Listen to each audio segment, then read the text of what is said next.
For the next sessions today, we talk about Doi Suthep tourism. Therefore, it is very best to hear tourism activities in Doi Suthep National Park from the Chief Officer of Doi Suthep National Park, Mr. กฤษสยามคงสตรีขอกราบเรียนเชิญครับ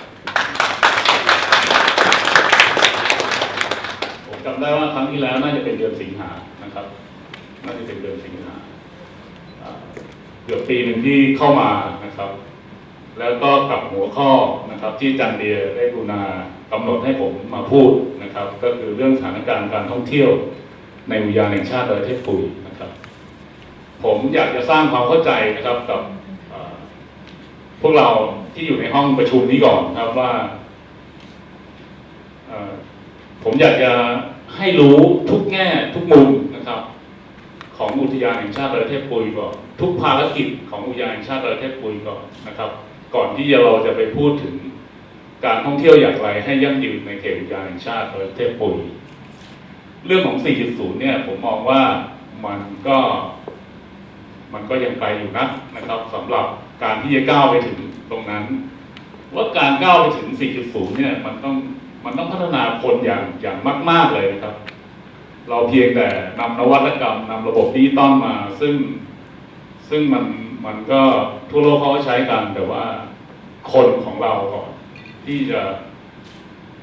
มีความรู้ความเข้าใจหรือไม่ตรงนั้นนะครับอย่างที่ผมนำเรียนนะครับว่าในเวทีนี้นะครับเข้าใจคำว่าดอยสุเทพนะครับก็คงจะเป็นรูปดอยรูปนี้ที่อยู่ในเมืองแล้วก็เห็นนะครับ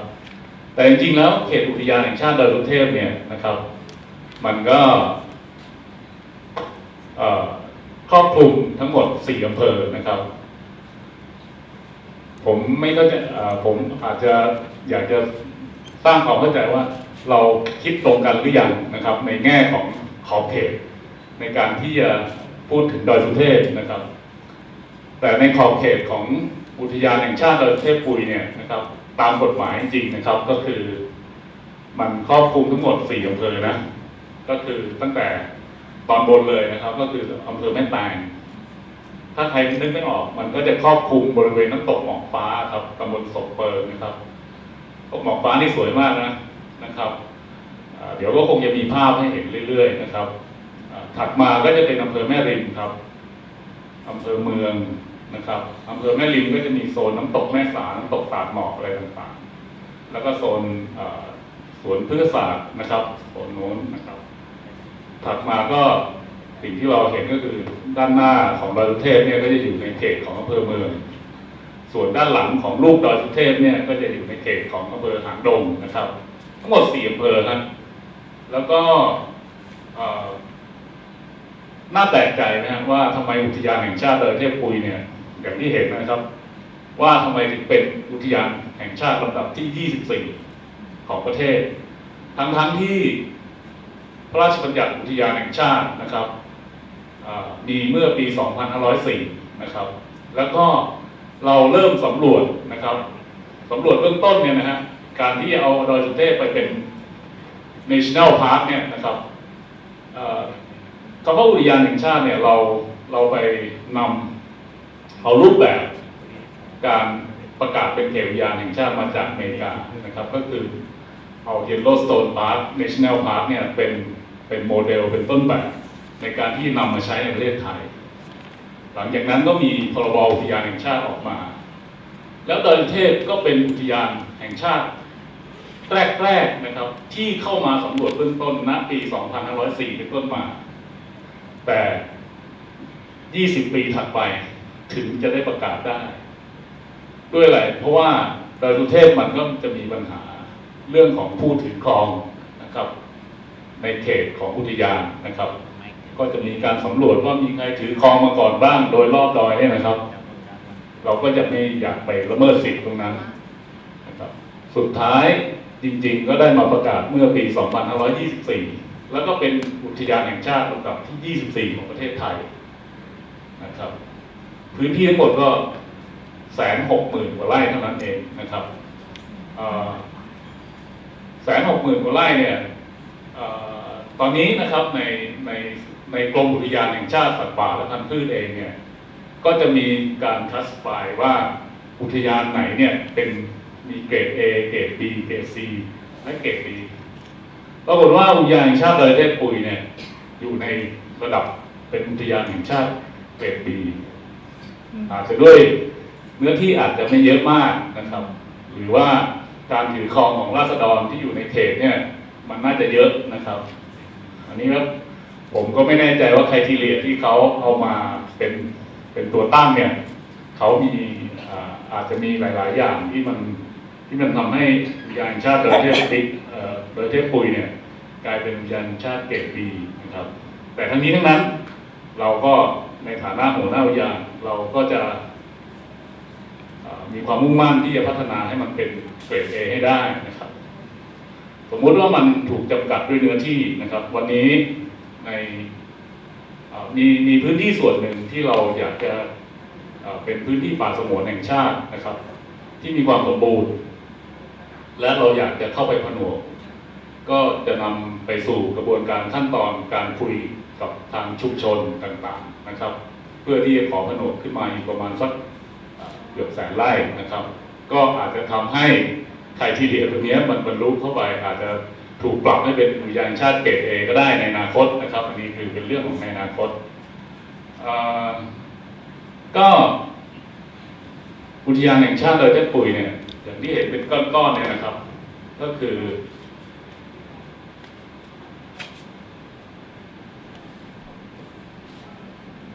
มีไพเปอร์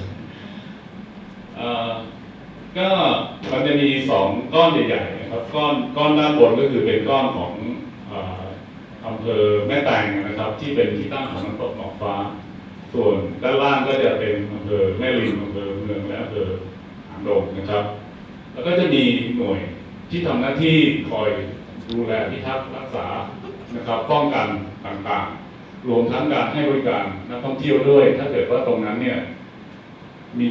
เรื่องของจุดเด่นทางธรรมชาตินะครับอัตรากำลังของเราเนี่ยนะครับมีทั้งหมด188 คนนะครับแต่ว่า188 คนเนี่ยมาดูลึกๆดูโครงสร้างข้างในปรากฏว่าทำหน้าที่ป้องกันรักษาป่าจริงๆนะครับประมาณสัก70 นายนั่นเองนะครับที่เหลือก็จะทำงานธุรการทำงานเป็นแม่บ้านอะไรต่างๆพนักงานขับรถอะไรต่างๆนะครับถามว่ากับความเข้มข้นในการดูแลรักษาป่าเนี่ย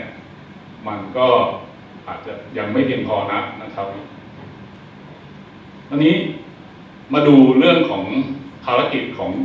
อุทยานแห่งชาติดอยสุเทพปุยนะครับก็คือว่าวัตถุประสงค์ของการจัดตั้งเนี่ยก็คือ ที่ต้องการอนุรักษ์ทรัพยากรธรรมชาติแล้วก็รักษาความหลากหลายทางชีวภาพตลอดจนความมั่นคงทางระบบนิเวศนะครับในพื้นที่ของอุทยานอันนี้คือเป้าหมายที่1เลยนะครับหลายๆคนบอกว่าประกาศอุทยานมาเนี่ยเพื่อการท่องเที่ยวเพื่ออะไรต่างๆมันไม่ใช่อุทยานเป้าหมายอันดับแรกเลยก็คือว่าเราต้องการพิทักษ์รักษาพื้นที่ซึ่งเป็นป่าต้นน้ำซึ่งเป็นพื้นที่ที่มีความหลากหลายทางธรรมชาติ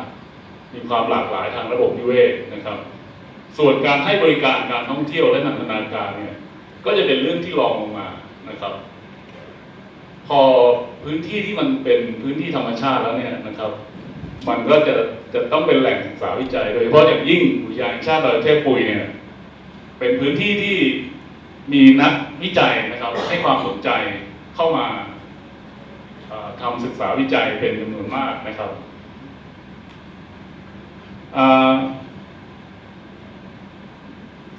ภารกิจอีกอันหนึ่งของอุทยานนั่นคือเรื่องของการต้องเป็นแหล่งที่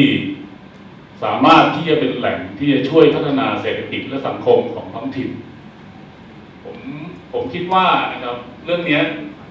ผมพูดมาหลายเวทีแล้วก็หลายครั้งมากๆนะครับว่าการที่เมืองเชียงใหม่เนี่ยพัฒนาทางเศรษฐกิจมาจนถึงขนาดนี้นะครับผมว่าดอยสุเทพ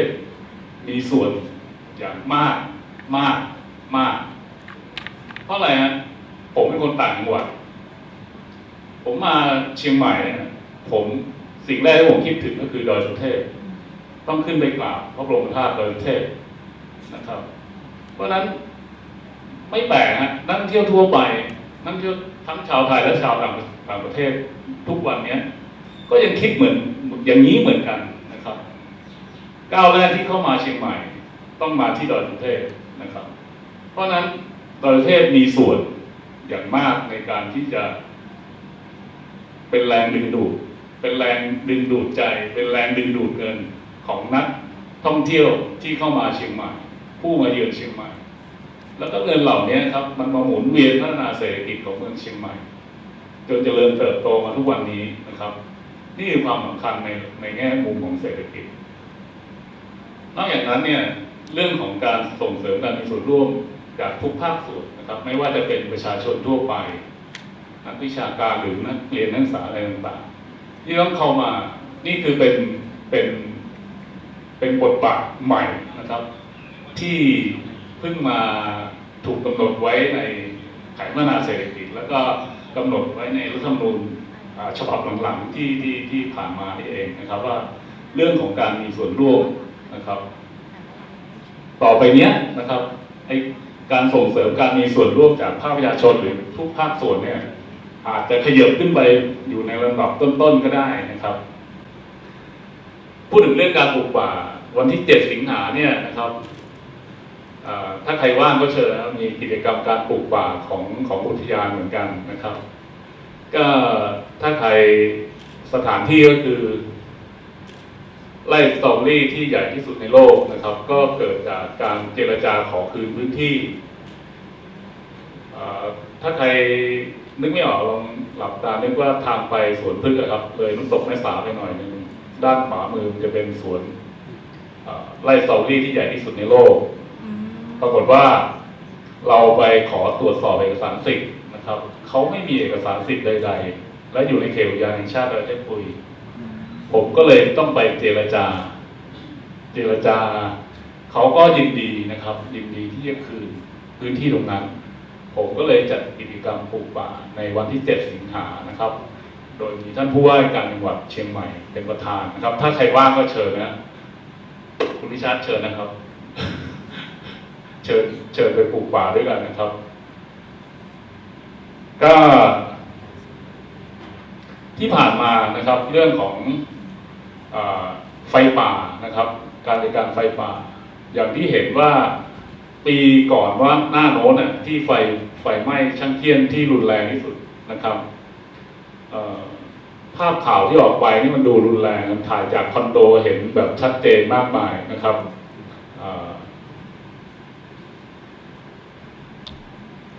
คือตรงนั้นเองเนี่ยมันเหมือนเป็นแรงกระตุ้นให้ทุกภาคส่วนได้หันหน้าเข้ามาสนใจเรื่องของไฟไหม้ไฟป่าของดอยสุเทพนะครับเนื่องจากว่าดอยสุเทพเนี่ยมันก็อยู่ใกล้เมืองแล้วเป็นที่ตั้งของสถานที่สำคัญโดยเฉพาะพระตำหนักภูพิงค์ราชนิเวศน์นะครับเมื่อปี 2559 ต้นปีไฟไหม้นะครับที่แถวบ้านช่างเคียนนะครับแล้วก็มีภาพออกไปเยอะแยะมากมายไม่เฉพาะคนเชียงใหม่นะครับคนทั่วประเทศไทยมองเห็นแล้วมันดูเหมือนว่ามันเป็นเรื่องอะไรที่มันรุนแรงมากๆนะครับคืนนั้นเองเนี่ยนะครับก็มีทุกภาคส่วนนะครับประชาชนทั่วไปเอาน้ำเอาข้าวห่อเอาข้าวมันไก่เอาอะไรมาบริจาคสำหรับคนที่จะขึ้นไปช่วยดับไฟผมว่าไฟกองนั้นเนี่ยมันสร้างแรงกระตุ้นให้คนในสังคมเนี่ยได้หันมาใส่ใจเรื่องของปัญหาไฟป่าไม่เฉพาะของดอยสุเทพนะครับมันเป็นปัญหาไฟป่าของจังหวัดเชียงใหม่เลยก็ว่าได้นะครับเมื่อก่อนเนี่ยปัญหาหมอกควันเนี่ยมันมีอยู่มาต่อเนื่องอย่างเนืองๆแต่มันก็ยังได้รับความสนใจหรือได้รับความใส่ใจจากพี่น้องประชาชนเนี่ยน้อยมากวันนั้นไฟป่าที่เกิดที่ช่างเคียนเนี่ยไฟไหม้ดอยสุเทพก็เหมือนไฟไหม้ประเทศไทยอย่างนั้นเพราะคนในประเทศไทยเนี่ยทุกกลุ่มสังคมออนไลน์พูดถึงไฟกองนั้นนะครับแล้วก็ มันสร้างให้เกิดการมีส่วนร่วมจากภาคประชาชนมากมายนะครับไม่ว่าอย่างปีนี้ที่ผมเข้ามาเนี่ยผมรู้สึกดีใจมากๆนะครับที่ทุกภาคส่วนภาคประชาสังคมต่างๆได้เข้ามามีส่วนร่วมนะครับทั้งทุกกระบวนการขั้นตอนไม่ว่าจะเป็นเรื่องของการทำแนวกันไฟนะครับการตั้งจุดเฝ้าระวังไฟป่าโดยชุมชนนะครับทุกชุมชนโดยรอบดอยสุเทพจะมีจุดเฝ้าระวังไฟป่าของชุมชนนั้นๆชุมชนไหนไม่มีนี่เฉยมีทุกชุมชนนะครับรวมทั้งมีการลาดตระเวนร่วมกับเจ้าหน้าที่นะครับพอไฟมันเกิดขึ้นเจ้าหน้าที่เองก็ไม่ได้โดดเดี่ยววันนี้พี่น้องประชาชนขึ้นไปช่วยดับนะครับสำคัญที่สุดสิ่งที่เราได้รับน้ำใจก็คือองค์กรสถาบันต่างๆโดยเฉพาะมหาวิทยาลัยเชียงใหม่นะครับก็ได้มอบสิ่งของนะครับน้ำดื่มอาหารแห้งเพื่อเป็นปัจจัยในการที่จะขึ้นไปดับไฟหรือใครไปลาดตระเวนไฟมีใครคนหนึ่งนะที่ไปมอบของพร้อมคุณหมออำนาจนะครับที่ไปมอบของให้ผมบอกว่ามีพันโรงนักการของมหาวิทยาลัยเชียงใหม่บอกว่าอยากจะมีส่วนร่วมท่านก็เดินไปซื้อกระทิงแดงมา2 ขวดบอกว่าฝากเอาไปมอบให้เจ้าหน้าที่ดับไฟป่าด้วยเนี่ยครับสิ่งเหล่านี้คือความสวยงามของการช่วยเหลือเจือจานกันนะครับผมว่าวันนี้เจ้าหน้าที่ดับไฟป่าหรือว่าเจ้าหน้าที่พิทักษ์ป่าของเราเนี่ยได้รับความร่วมมือได้รับแรงใจนะครับในการที่จะทำงานมากๆนะครับโดยเฉพาะปีที่ผ่านมาแล้วผมก็เป็นตัวแทนนำสิ่งของเหล่านี้นะครับไปมอบให้กับเจ้าหน้าที่ไปมอบให้กับชุมชนที่เขาดูแลโดยรอบนะครับโอ้เยอะมากครับปีนี้ต้องขอบคุณทุกท่านนะครับถ้าท่านได้มีส่วนร่วมนะครับนี้ผมอยากจะมาเข้าเนื้อหาแล้วนะกำลังจะเข้า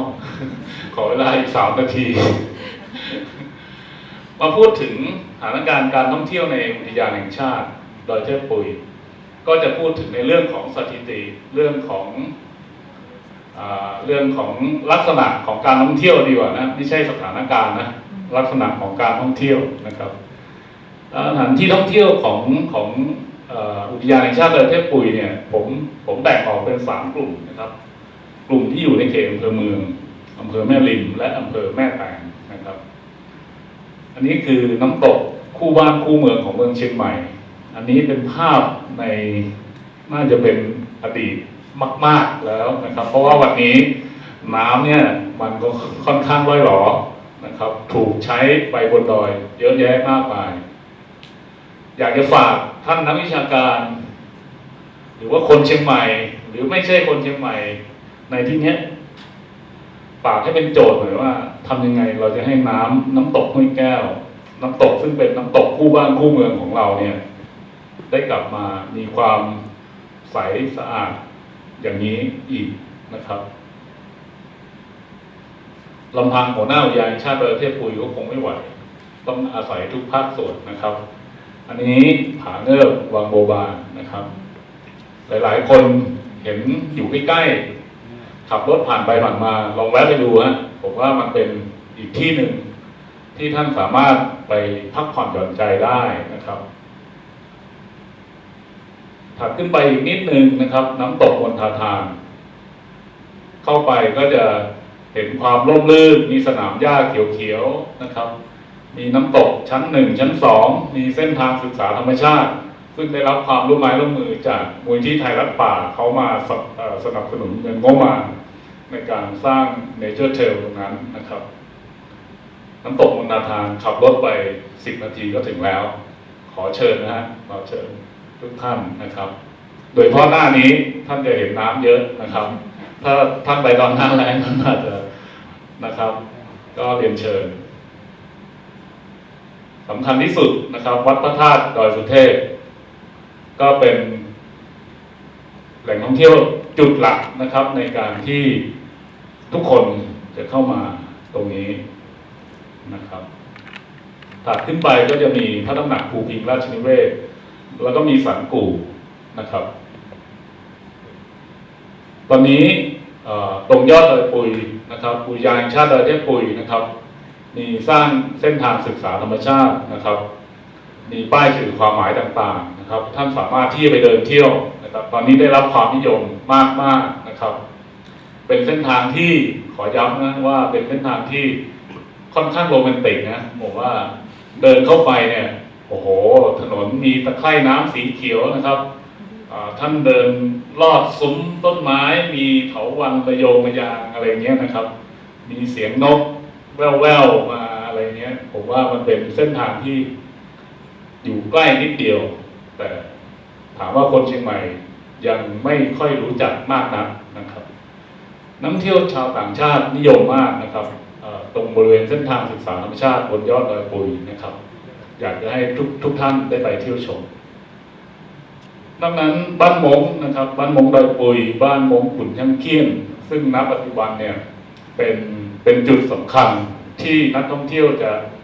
เข้ามาสัมผัสเรื่องของดอกนางพญาเสือโคร่งนะครับถัดไปอำเภอแม่ริมกลุ่มของอำเภอแม่ริมก็จะเป็นน้ำตกแม่สานะครับน้ำตกแม่สานี่คือแหล่งรายได้หลักของอุทยานแห่งชาติดอยเทพปุยนะครับเดี๋ยวเลือกคงถัดไปน้ำตกตาดหมอกนี่ก็สวยนะครับที่ปัจจุบันเนี่ยที่นิยมมากๆก็คือน้ำตกหมอกฟ้าของอำเภอแม่แตงนะครับจะได้รับความนิยมจากนักท่องเที่ยวต่างชาติมากๆนะครับเนื่องจากว่ามันเป็นเส้นทางผ่านที่ไปอำเภอปายแล้วก็ขากลับจากอำเภอปายเนี่ยก็จะเป็นเหมือนเป็นกิจกรรมหนึ่งที่นักท่องเที่ยวชาวยุโรปส่วนใหญ่จะเป็นชาวยุโรปนะครับจะต้องทำก็คือแวะมาน้ำตกหมอกฟ้ามาอาบน้ำมาเอาศีรษะให้โดนน้ำตกอะไรอย่างเงี้ยนะครับเท้าเหยียบพื้นทรายนะครับอันนี้ผมว่าตอนนี้เป็นที่นิยมของนักท่องเที่ยวต่างชาติมากถามว่าหลายๆคนในห้องนี้ไม่รู้จักด้วยซ้ำไปนะครับอันนี้ก็อยากจะเชิญชวนนะครับในส่วนของงานบริการนะครับ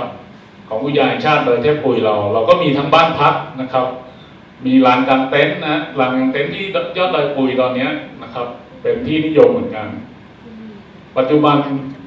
พฤติกรรมการท่องเที่ยวของนักท่องเที่ยวเนี่ยผมมองว่าเรื่องของการกางเต็นท์นะครับได้รับความนิยมอย่างมากนะครับผมว่าเนื่องจากว่าวันนี้ประเทศไทยทุกครอบครัวเนี่ยส่วนใหญ่แล้วนะจะมีรถโฟร์วิวเพราะฉะนั้นรถโฟร์วิวทำยังไงถึงจะใช้เต็มสมรรถนะก็ต้องไปเที่ยวท่องเที่ยวตามธรรมชาติแหล่งท่องเที่ยวตามธรรมชาติแบบนี้นะครับสถิตินักท่องเที่ยวเดี๋ยวเรื่องของการเก็บค่าบริการก่อนนะครับของเราผู้ใหญ่แค่20 บาทนะถ้าเป็นคนไทยนะครับแต่ถ้าเป็นต่างชาติก็ผู้ใหญ่100เด็ก50 บาทนะครับนักท่องเที่ยวที่มาท่องเที่ยวนะครับก็จะเห็นว่านะครับสถิติมันมากขึ้นทุกปีแต่ปี60นี่เรายังไม่จบปีนะครับเป็นสถิติถึงแค่เดือนกรกฎาคมเท่านั้นเองคาดว่าอาจจะสูงกว่าหรืออาจจะต่ำกว่านิดหน่อยนะครับก็สถิติมันมีแนวโน้มมากขึ้นนะครับแล้วก็พอลองมาเที่ยวมาดูเรื่องสถิตินักท่องเที่ยวปีนี้นะครับเรามองเห็นว่ามีน้ำตก2 น้ำตกที่คนต่างชาติ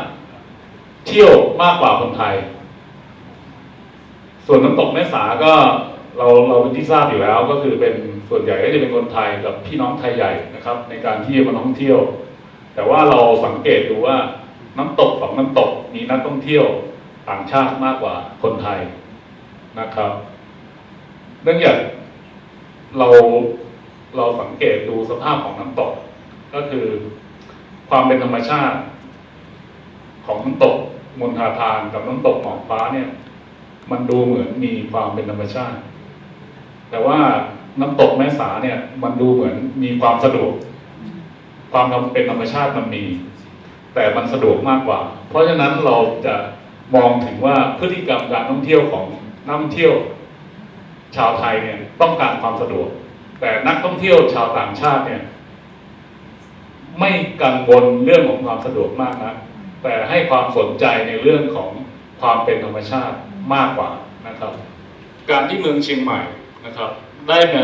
มีการพัฒนามาถึงปัจจุบันนี้ผมว่าคำว่าดอยสุเทพเนี่ยมีส่วนเป็นอย่างมากๆนะครับ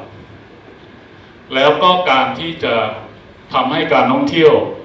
ในดอยสุเทพเป็นไปอย่างยั่งยืนแล้วก็สอดคล้องกับประเทศไทย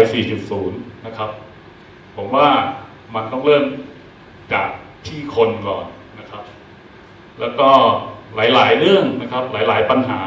ที่ผมเองจะต้องสะสางผมจะทำหน้าที่ให้ดีที่สุดนะครับส่วนหลายๆเรื่องหลายๆปัญหาที่ผมคิดว่า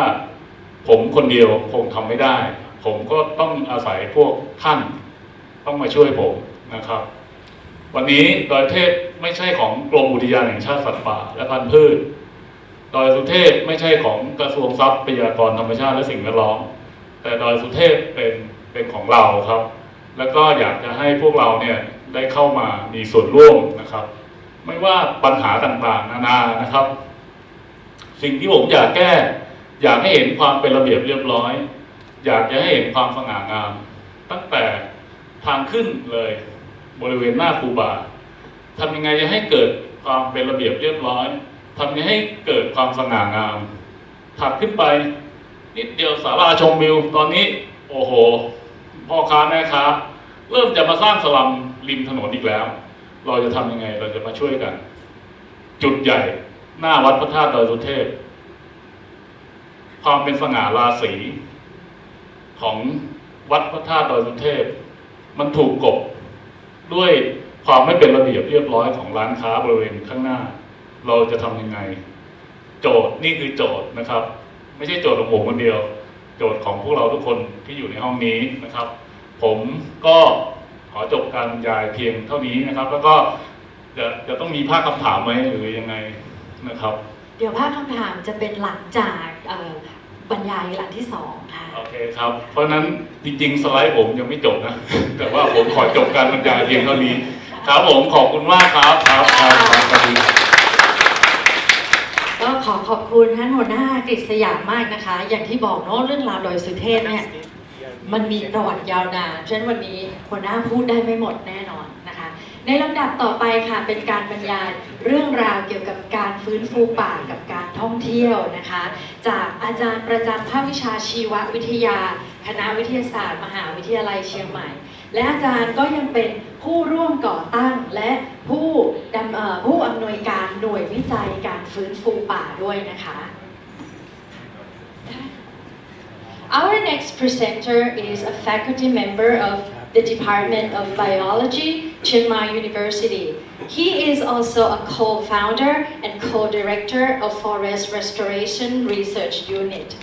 His talk is titled Forest Restoration on Doi Suthep Pui National Park Interactions with Tourism. Please join me in welcoming Dr. Stephen Elliott.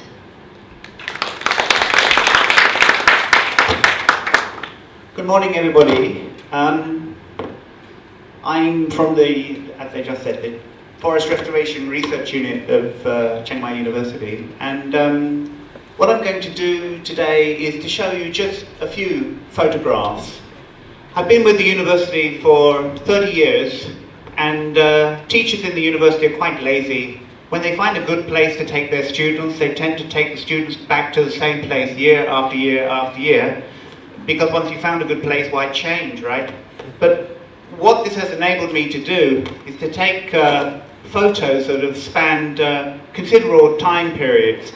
So what I'd like to do is to take you to 5 different places on Doi Suthep and show you how the landscape has changed in these places, and then try to fit in with the theme of the conference, which is meant to be tourism. So we've got to link all this with tourism. But what I'm really interested in is how the forest has changed in these places. So the first place I want to take you is Ban Doi Pui, and as the head of the park has just mentioned, it's one of the top places to go in the park. So you go past the palace, and if you take the left fork in the road, you go down to Ban Doi Pui. But if you take the right fork in the road, you go up to a very nice viewpoint which looks over the village and to the mountains and slopes beyond. And if you had gone there in May 1990, this is what you would have seen. The slopes beyond the village are mostly deforested, a sort of 50-50, forest and deforested. If you look down here, the boundary between the fields that the villagers are using for agriculture and the forest is very clear cut, even though there's not much forest left behind them. It goes here and then over here, like that. If you look at the knoll above the village, it's largely deforested. And have a look at the village. It's a very tight-knit village. This is the school. And all the roofs in this village are tin, metal roofs. So let's move forward now in time to the exact same spot in 2015, 25 years later. We see that the deforestation on the further slopes has almost disappeared. There's young forest coming back. If we look at the boundary between the fields and the forest, it pretty much hasn't changed at all. If you look at the knoll behind the village, the trees are even coming back right close to the village here. And if you look at the boundary of the village itself, it hasn't changed very much. The kids have got a new schoolhouse, that's nice, and there's a new green building over here. And if you look at the roofs in the village, they've gone 50% tin and 50% now the more expensive tiles. So what's gone on at this village? How is it possible that the forest has come back in this area? And I think tourism played a role in this. This is the most touristy Hmong village in the national park. And the villagers are doing quite well, selling things to tourists. You can even go and have a cup of coffee with free Wi-Fi right there in the village. So the money has been come pouring in, and so the villagers haven't had to exploit those distant slopes on the other side of their agriculture fields. If they hadn't had this income coming in, maybe they would have had to have exploited those slopes for various purposes. But it's not just about the money that's come in from tourism here, because in the early 1990s there was a big project. It was, I'm going to try and pronounce it, Plok Pa Chalun Prakia. Is that right? Okay, so that's what it is. Plant a big forest for our king. This was the Golden Jubilee project to celebrate Golden Jubilee of our former king. And a lot of money was poured into this. So there was a strong government policy and the money was coming in from tourism at the same time. And I think it needed both. Without the strong government policy, there wouldn't have been the push to do the reforestation. The reforestation just probably wouldn't have happened. But without the money coming in from the tourism, that reforestation, had it occurred, would have been overwhelmed with the expansion of the village. And the other thing that began to happen in the early 1990s is that the forestry department got very good at organising fire prevention. Something which I think has sort of slipped down a little bit in recent years. But at that time, the park was divided up into three big sections, and the three big Hmong villages in the park were responsible for preventing fire in their area, and they were very much involved in the cutting of the fire breaks, and there was budget to support it. So I think all of these things came together, but I think tourism played a role in this area. So if tourism is good, more tourism is better, right? Maybe not. You can overdo the tourism. And I think Ban Doi Pui is proposed to be the upper station of this cable car that will not go away. You know, the first proposal for cable car of Doi Suthep was when I was 5 years old, and now I'm nearly 60. It's gone on and on and on and on, and we can hope that this cable car proposal will go the same way as all the other cable car proposals, because things have changed. In 1965, the air in the dry season looked like this. But now, in February, March and April, this is what the tourists are going to see when they pay their 500 baht and ride on the longest cable car in the world, which is what it's going to be, which is the way it's being touted. And so they're not going to see very much, and you know, where there's smoke, there's fire. There are fire raging through the forests of Doi Suthep every dry season. So, what could possibly go wrong? I think the cable car is a really silly idea. But I'm not so much worried about roasting tourists in little metal boxes dangling from wires over forest fire. What I'm really concerned about is what is going to be the pressure on those reforested areas when you have a machine which is delivering thousands and thousands of tourists into that tiny little village every day of the year. What are they going to do? And there will be tremendous economic pressure on the authorities to open up those restored upper slopes to accommodate these thousands and thousands of tourists. Because having invested all that money in the cable car, the companies involved will say, well, you've got to let us develop, otherwise the investment in the cable car is going to be wasted. Anyway, that's all maybe in the future. I want to take you to another place now, Ban Kun Chang Kien. This was also featuring in the park chief's talk, and he showed you what's going on now at Ban Kun Chang Kien. So I want to show you what Ban Kun Ching looked like in 1989. And just before you get to the village, there's a coffee growing experimental station, and it's run by the Faculty of Agriculture of Chiang Mai University.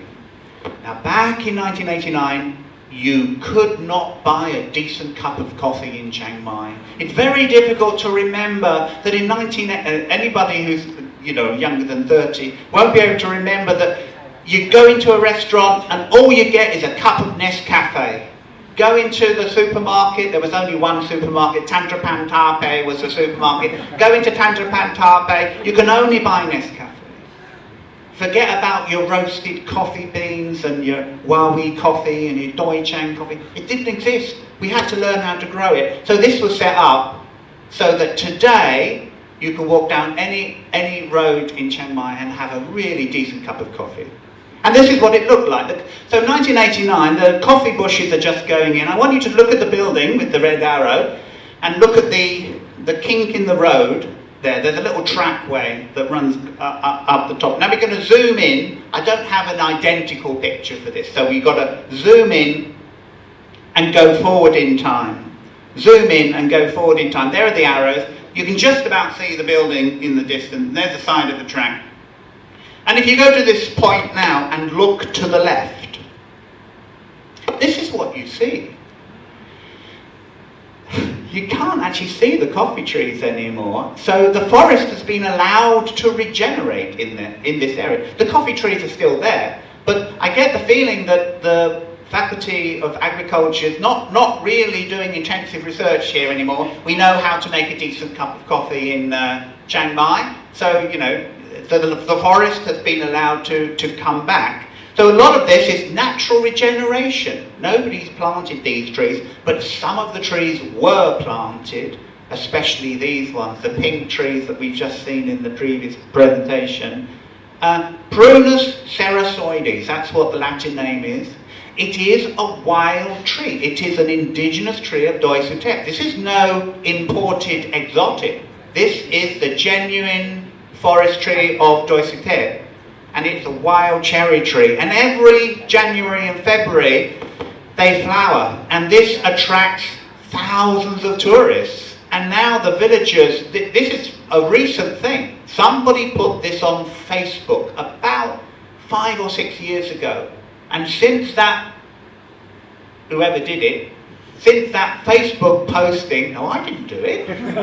since that Facebook posting, it just more and more pictures and more people. This is like gone viral on the internet, so everybody wants to come. And the villagers are out. They set up stalls and they sell stuff to tourists. So this is forest restoration that has been turned into a tourist attraction and is making a bit of money. It's like an annual Christmas present to the villagers. But the infrastructure in this area is very limited. So, you know, there are traffic jams. I went up in 2016, and, you know, you couldn't move up there. The traffic was terrible. Nobody could get in or out. And the experience wasn't very nice, to be honest. Once you actually got to the trees, it's quite nice. Do your selfies, it's fine. But the torture of getting there and coming back was too much. So the villagers set up a shuttle bus service or shuttle pickup service. So now what happens this year is you drive to the nature centre, which is about 2 or 3 kilometres away from the trees. There's a nice car park by the nature centre up there. So you park your car and the villagers will put you in the back of the pickup truck, and for a mere 150 baht per trip, they'll take you to see the trees and they'll take you into the Bangkok-Changian village at the end of the road and bring you back to the car park. It's not bad. I mean, it's pretty good value because you see a lot more when you're bouncing along in the back of a pickup truck than when you're stuck in the traffic jam in a saloon car ride. So they found another way to make a bit more money from the trees and reduce the traffic jam. So things are going well. So this was restoration, which was turned into a tourist attraction, is making some money. The other big factor here is what I call benign neglect. In other words, the faculty of agriculture here just simply sort of let it go. They didn't interfere, they didn't come in and weed out the trees, they let it go. So those two examples, my unit was not involved in either of those two examples, they just happened. And so in 1994 we set up our Forest Restoration Research Unit and we started to investigate systematically how we might encourage forest restoration to occur. And this is, in case you're wondering, this is me when I had hair and was a bit thinner. Yeah, so the method we're using is this thing called the framework species method, and for this what you do is you look at the local tree flora and looking for special trees with particular properties. There are more than 600 tree species on Doi Suthep, and in my entire country, I come from England, there are 25 indigenous tree species in England. And all the rest of them have been brought in over various time periods. From the Romans to the Saxons and the Normans, all those trees have been brought in because we had an ice age which wiped out all the forests all the way down nearly to the southern coast of England. But you didn't have an ice age here wiping out your forests, so more species have evolved. We're looking for trees with high survival rates, rapid growth rates. We're looking for trees that will spread their crowns and shade out the weeds underneath. And we're looking for trees that will attract seed dispersing animals. Because we can only plant between 20 and 30 tree species. That's a practical number. If you want more tree species to come in, you ask the animals to help out. So you've got to plant trees that will attract them with fruit or nectar or other resources. So we did our research on how to grow these trees in the nursery. We look for the optimum seed collection time in the forest. We do germination trials to figure out how to germinate the seeds. We're looking at how fast the seedlings develop so that we can determine whether or not they'll be ready for the planting date. But the planting season comes along and you've got to do some tree planting trials. You've got to test your species. So this we did on Doi Suthep. We do these field trials to compare the performance among the different species, to select the ones which work and reject the ones which don't work. We look at different ways to get the trees to grow, how much fertilizer to put on, how often do you have to do the weeding. And the last one is we're looking at the recovery of biodiversity, how many species come back. And these days, how much carbon is sucked up by these forests, because this will help to reduce global warming. And the place that the forestry department sent us to do these experiments is a place called Ban Me Samai. And it's about an hour's drive outside of Chiang Mai. Go to Pong Yang and turn left, and then you go to Ban Me Samai. And every year from 1997 to 2013, every year we went up and we planted a few more trees in a few more of these carefully designed experimental blocks up there. And over the years, these are the plots here. This is the village down here. This is the fire break system that they constructed. And over the years, the plots grew and grew, and up to about 35 hectares. And they form a corridor. This is natural forest here. This is a little bit of natural forest over here. And we formed a nice corridor so the animals from this part of the forest can go along through the forest and meet up with the animals in this part of the forest. Little wildlife corridor. And we worked very closely with the villagers, and in case you're wondering again, that's still me down there. So we started planning on a chalkboard in the school with the villagers and the officers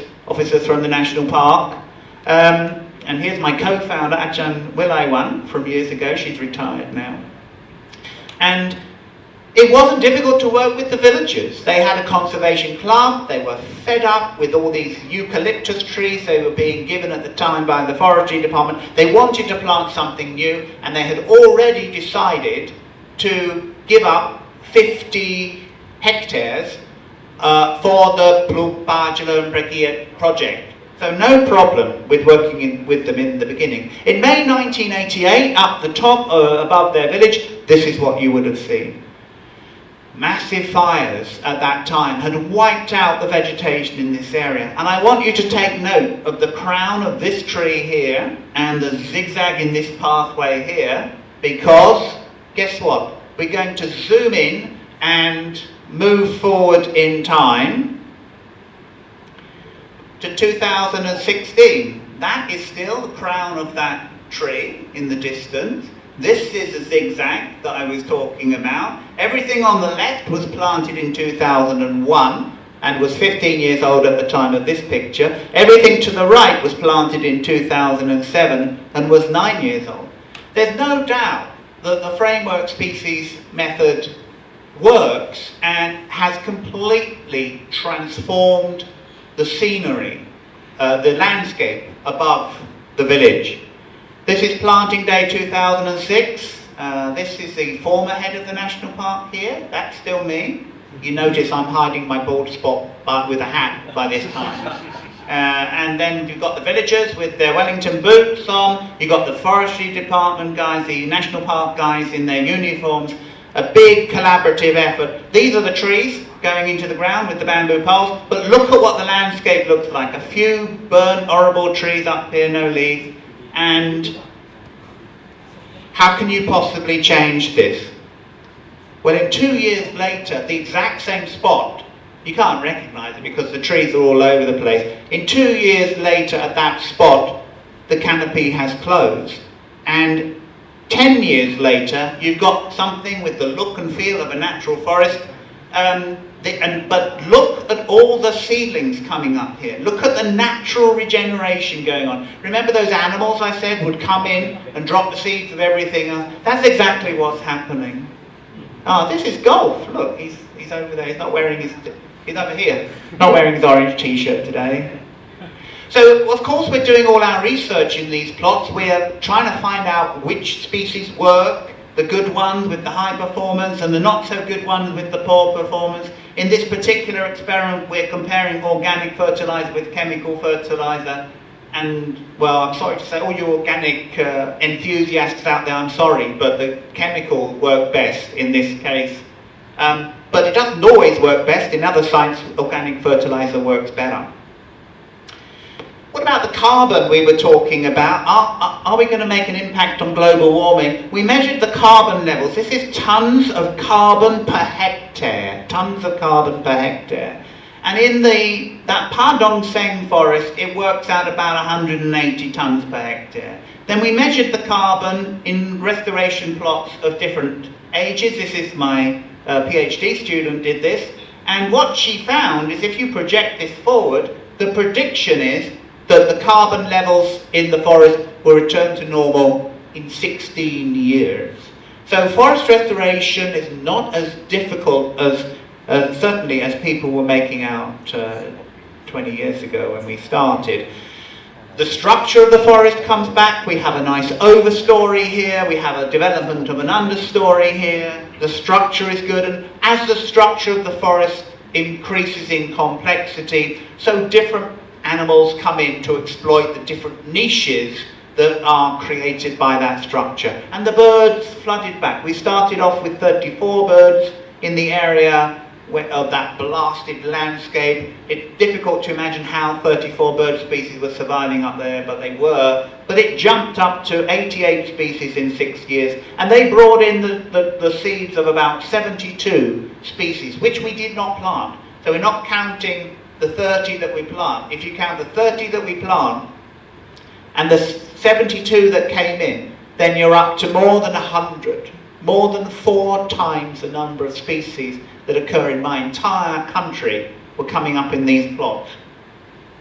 And everything else came back too. We had people studying the fungi and the lichens, and it all came flooding back.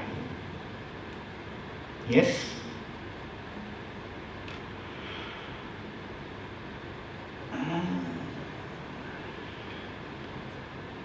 Right. And during the course of doing this, lots of people got interested, and we have done hundreds of workshops and training events and taken visitors out to this place. This is run by Kew Gardens. This is the nursery that we established in the village. I think these are Siam Cement Group people. And then this was the day we tried experiments with drones dropping seeds, and the whole village turned out to look at that. So there was this steady stream of people. Some of these people actually have to stay overnight. So a few years back, the villagers teamed up with the Royal Project, and they got money to build eco-tour bungalows, which are still running, and they even developed homestay. Now, it's not just for the people that are coming to look at the project, that go and stay in these areas, but I think the impetus to do this came from our project in the beginning. So here we have a situation where Forest Restoration Project has generated a little bit of tourism, not a great deal, but a little bit, and it's a niche tourism concept, this educational tourism or edu-tourism. The problem at Barnesamai is that 1 or 2 families are controlling this tourism, so the benefits of the tourism are not being spread evenly across the community, and I think that's a bit of a problem. The other factors that encourage the restoration of this area, obviously the Jalon Prakia project, and of course the support from the university. And this is what happens when things go wrong. This is 2000, just before planting this site with 29 framework tree species. 1 year later, it's going well. The trees are above the weeds. 12 years later, going very well. Got a nice forest structure there. This is still the tree stump. It's the same tree stump. Good dense forest canopy. It's so good we put a sign on it. But then in 2016, along came the fire. And you think, well, a bit of fire, doesn't matter. It doesn't normally kill the trees, right, the fire. But in 2016, the fire was so hot and so severe, even 6 months later, those trees are dead. It's the first fire on Doi Suthep I ever saw that killed the adult trees. It was really, really bad in 2016.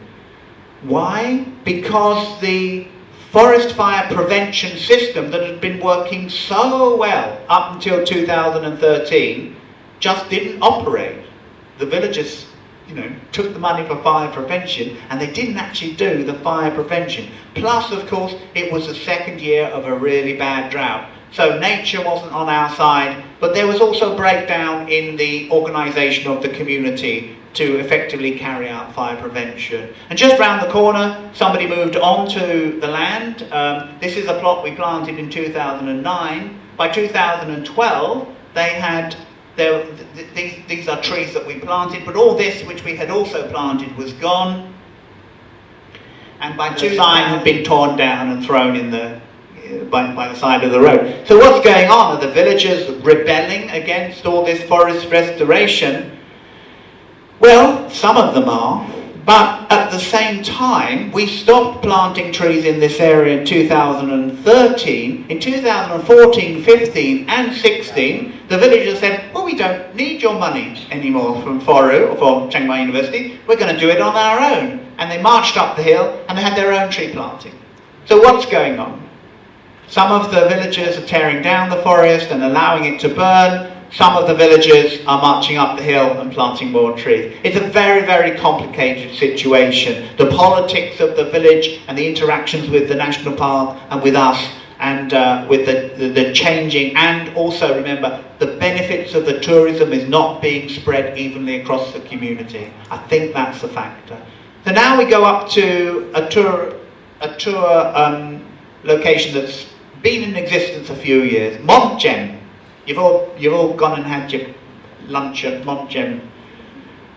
once in a while. Quite expensive. It's delicious food, but it is a little bit pricey. There's the restaurant, and then you've got car park here. You've got this nice bit of forest behind, but then all this in front is deforested. So thousands of people are coming to this point. There's a flower garden here now, but they are faced with looking at. They come for the view, right? It's a viewpoint, so the view is meant to be nice, and the view in that direction is fairly nice. But if they turn left and look at the view on the left-hand side, they're going to see this deforested, rather nasty slope here. It's a former strawberry field. Keep an eye on the bamboo here, and there's a path that leads up. And we're going to zoom in a little bit and go forward in time. 5 years later, so the time period is a little bit shorter here. The path, it's a slightly different angle, so the path is going at a different angle, depending on where I'm standing to take the picture. There's your bamboo, there's a little bamboo hut, but now you have a closed canopy forest. And, so this was a situation. Oh yes, the wildlife are coming back in this area. I had a student who put up Miss Kwun Pirom. She put some camera traps in this area. We've got the Asiatic jackal, the spotted leopard cat, the hog badger, and the large Indian civet. These are quite big animals up there. You really struggle to imagine how are they surviving up there. But they are, and one of the reasons why they're surviving is they only come out at night. So you only get them on the camera traps at night. You never see these animals in the daytime. Anyway, so the wildlife is coming back. So an existing tourist attraction in this case created the demand for a more attractive natural backdrop. The need to create a positive image for those thousands of visiting tourists, I think, created the demand for that. And there's potential here to use that site to educate tourists. It would be nice to put labels on all the trees, have a nice little circular nature trail, have people walk around, learn about reforestation, and learn how to recognise some of our local tree species. And the other thing that was really important was the floods in Bangkok in 2011.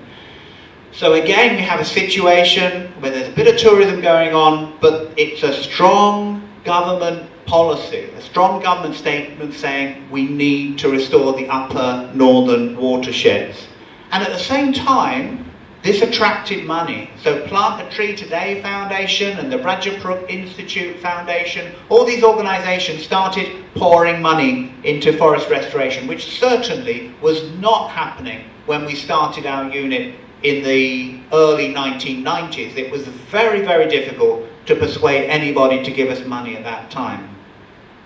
The last place I want to take you is a place called Ban Pong Krai. And at this place, an experiment is going on with what they call payments for ecological services. So this is a kind of modern idea. The idea is that the users of an ecosystem service, for example, people who drink water, who doesn't drink water, pays those who maintain or improve that service, i.e. the people who take care of the watershed where the water comes from. And this effectively puts a monetary value on natural resources. The place where this is going on is a place called Ban Pong Krai. It's just a little bit outside the national park in the northwest corner, just opposite from Mont Jem, actually. And in the valley, if you go up to Mont Jem and you go up the road a little way from Pongyang, on the left-hand side, you may have noticed there is a water bottling factory there. And it is the Aura water bottling factory. And when you buy a bottle of Aura from the 7-Eleven, it's a little bit more expensive than the other water, right? But you can feel good about paying a bit more money for your water because they're putting money into restoring the upper watershed here. And look at the upper watershed. This well down here is going to be in serious trouble if there's landslides and blockages and sediment. Nobody's going to buy a bottle of Aura water if there's an inch of mud in the bottom, right? So we need clean, pure water. This is where we're doing the planting with the Ban Pong Krai villages over here. So the idea, it was initiated by an international project called LEAF, Lowering Emissions in Asia's Forests. They got their money from USAID. The service provider, in this case, is the villagers of Ban Pong Krai. The land falls under their jurisdiction. They're doing all the work. Yes. And the consumer of the service, the water is Aura, so they've got to pay for their service. And we do the technical support. We make sure that the trees actually grow. One of the reasons why this community was selected for this project was because they already had experience of getting a little bit of an income from preserving a forest for ecotourism. So there's this company called the Flying Squirrels Company, and you fly through the forest and you have a good time, but if there's no forest there to look at, then they're going to lose their investment, right? The tourists are going to stop coming. So the company struck a deal with the villagers. You take care of this forest. In other words, don't cut the forest, just conserve it, and we'll pay every household in the village, I think it's about a couple of thousand baht a year. It's not much, but it's a little sort of bonus each year they get for conserving the forest. So the villagers are already beginning to think, you know, if we conserve the forest, there's a benefit in it for us. So it wasn't very difficult to get these villagers to collaborate with this new concept of payment for ecological services. They're already getting money from Flying Squirrel for preserving a forest. Why not get money from Aura Water for actually planting a forest? And this is what happened. June 2015, so we move forward just 1 year now to September 2016. The trees are doing well. They're shooting up doing quite well. So this was an example whereby payments from an existing tourist attraction sort of paved the way for the villagers to cooperate with a forest restoration project. The benefits for tourism in this case are shared equally across the community. The other factors involved here are the villagers wanting to plant trees to reaffirm their territorial claim, to say, we own that land, and they want to keep the neighbouring village out from spreading their cabbage growing into that area. The PES funding from Aura Water is obviously a big factor, and I think the technical support from us is also contributing. So, tourism and forest restoration, what are the positive links? Income from tourism can free up land for forest restoration. So this we saw at the first example at Ban Doi Pui. Forest restoration can attract tourists and contribute to village economies. This seems to have happened at Ban Kun Chang Kien and Ban Mesamai, although the tourism at Ban Mesamai is this niche edu-tourism. Tourism can encourage implementation of restoration for aesthetic purposes to make a tourist attraction look nicer where there has been destruction of the forest. And exposure of villagers to ecotourism can encourage them to participate actively in forest restoration projects. The negative things, too much tourism. If we get a cable car dumping thousands of tourists, you can overdo the tourism and completely destroy a site with it. So there has to be a sense of self-control when it comes to tourism development. And this other lesson, if you don't distribute the benefits of tourism evenly across all the households in the village, this can generate jealousies and antagonism that can actually lead perhaps to the burning or the chopping or the complete clearance of restored forests. And you're back to square one, and then you've got to put all that money back in to replanting the forest. We've got some, if you're really interested in all this stuff, we've got a little book table out there. You can buy some books and read more about the work of our unit, and buy a good, nice t-shirt like this if you want to look good. Yeah, I'm done.